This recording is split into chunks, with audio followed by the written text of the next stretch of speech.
Hello everyone, Donkey Storm here, and today I am bringing you my preview for the Arms Warrior spec in Shadowlands. Arms is a spec that has definitely undergone some changes, so in this guide we'll be looking at changes to playstyle, unpruned abilities, talents, and covenants, with the goal being to help you decide if Arms Warrior is the spec for you going into Shadowlands. The footage you'll see in this video is from the current public test realm where all class changes are currently active, but Azerite traits, essences, and the Heart of Azeroth are still functioning, so I won't be using any essences throughout the video to get a more realistic feel for the spec.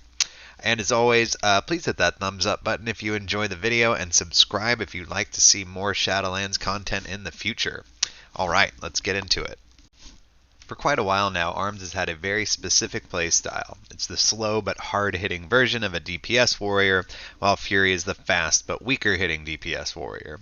Currently, a major part of playing Arms Warrior depends on maintaining your deep wounds bleed on your target or targets to maximize your DPS.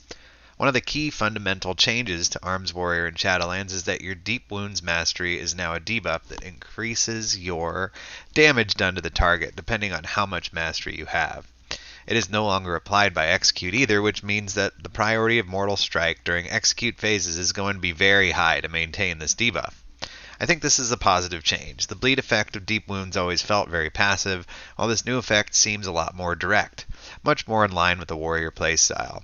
This is the most drastic change to the core Arms playstyle, but there are definitely other changes too that we'll go over in the talent section. One of the great things about warriors in Shadowlands is that they seem to benefit quite a bit from unpruned abilities. Abilities that used to be spec specific but are now available to all three warrior specs. For Arms Warrior, the unpruned abilities include Ignore Pain, Shattering Throw, Intervene, Spell Reflection, Shield Slam, and Shield Block. The problem with those last two being that you need to swap to a shield to use them. Shield Slam really has no place in the Arms Warrior rotation, certainly not worth switching to a shield to use, and Shield Block isn't really an impactful defensive for you in and of itself. However, the other four unpruned abilities are money. Spell Reflect gives Arms Warriors a spell immunity and the potential for some extra DPS on a 25-second cooldown, which is going to be awesome to have. Shattering Throw might seem like a largely PvP talent, which it is, but there are definitely PvE situations where mobs have absorption shields. Ignore Pain is a bit of a tricky defensive as you need to sacrifice DPS to use it, but in extreme situations, having an extra defensive option is never a bad thing, and you can't do DPS when you're dead. Finally, Intervene is going to add even more mobility to the Arms Warrior kit, although you're going to need to be careful when you use it as you're still going to be tanking for that person for 6 seconds. Combine it with the defensive though, and maybe you can save a friend's butt with this one too. It's also worth mentioning a couple of changes to existing abilities. Die by the Sword has had its cooldown reduced by a full minute from 3 minutes to 2 minutes, and Impending Victory now heals for 30% rather than 20%. Yay for living! All in all, the unpruned abilities are going to add some interesting wrinkles to the Arms kit, provide you with a little bit of added utility for your raid or dungeon group, and also the extra survivability will be a bonus. Now let's talk talent changes because there have been some significant ones. You might look at this talent tree and notice that it is exactly the same as BFA, but quite a few Arms talents have been changed in some pretty impactful ways.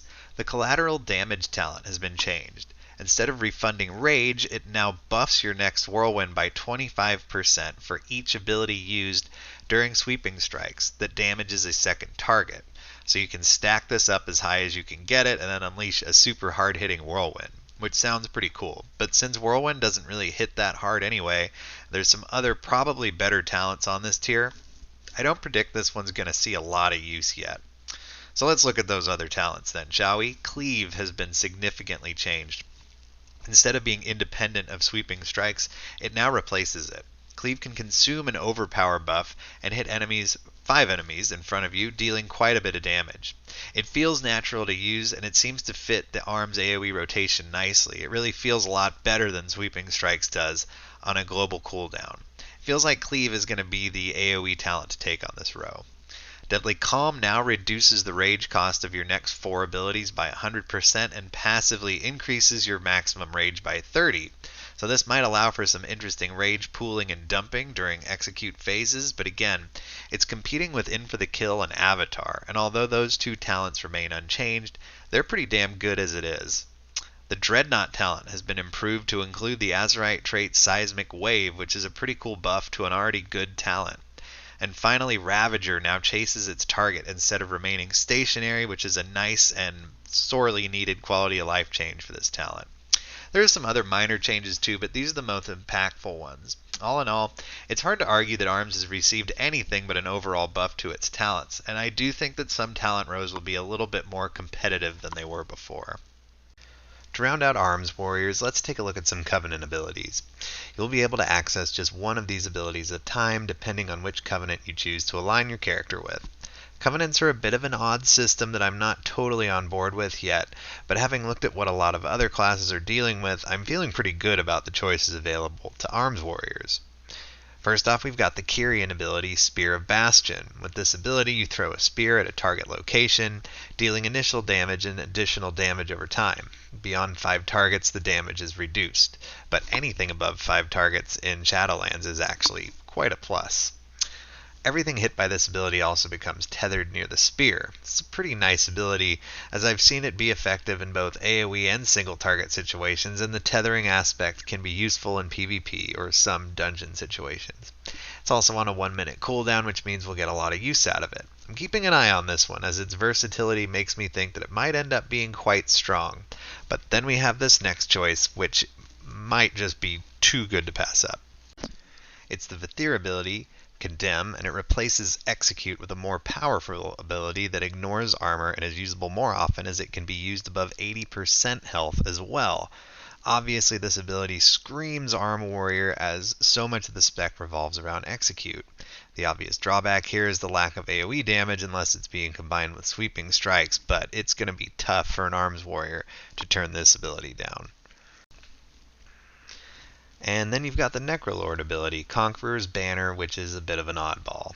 Plants a banner on the ground, granting 20% maximum health and 10% crit to you and 2 allies for 20 seconds. And it's on a 3-minute cooldown. I worry about this one a bit because of the group-oriented nature of it. If it's too strong, there might be some pressure from other players to take this ability, and obviously if it's too weak, no one's going to mess with it at all. With some time left for Blizzard to make changes, I really wouldn't mind seeing this changed a bit to just focus on the warrior themselves. Being forced into a particular ability just to buff others is not a fun way to play the game. And lastly, there's the Night Fae ability, Ancient Aftershock. It's basically a shockwave that hits up to 5 enemies and knocks them down for 1.5 seconds. It also has a damage over time effect similar to Spear of Bastion and a rage regeneration effect. In fact, when you get right down to it, it's maybe a little bit too much like Spear of Bastion, really. So it's got an extra 30-second cooldown, and looking at the damage, I kind of think Spear is a slightly more attractive option. So when we're talking about making changes, I am curious why these two Covenant abilities are just so similar to one another. It seems like Spear is going to be the superior of the two. So what are my final thoughts about ARMS going into Shadowlands? All in all, I feel like the spec is looking really solid. The mastery change is really nice, talent changes are all a plus, the Unpruned abilities add utility and survivability, and the Covenants, for the most part, seem solid and interesting. Despite all of these positives, it really is worth mentioning that if you've ever found ARMS to be too slow-paced, or maybe a bit uninteresting to play from a rotation perspective, that is one thing that is not addressed in the Shadowlands changes. In my opinion, though, it doesn't need to be. ARMS is supposed to be the slow, plodding, hard-hitting spec. If you don't like it, that's what Fury is for. So from a playstyle perspective, I understand why that's not changing. If anything, it felt like the changes made ARMS feel more ARMSy, with the loss of a passive bleed that never really made sense, and the addition of a debuff that make my big hits hit harder. I'm a fan of this one, guys, and I'm actually pretty strongly considering Warrior going into Shadowlands. So how about you? Let me know what you think of these changes in the comments section. And of course, if you like the video, please give me that thumbs up or throw me a sub so that you can see my Shadowlands content in the future. Until next time, this has been Donkey Storm.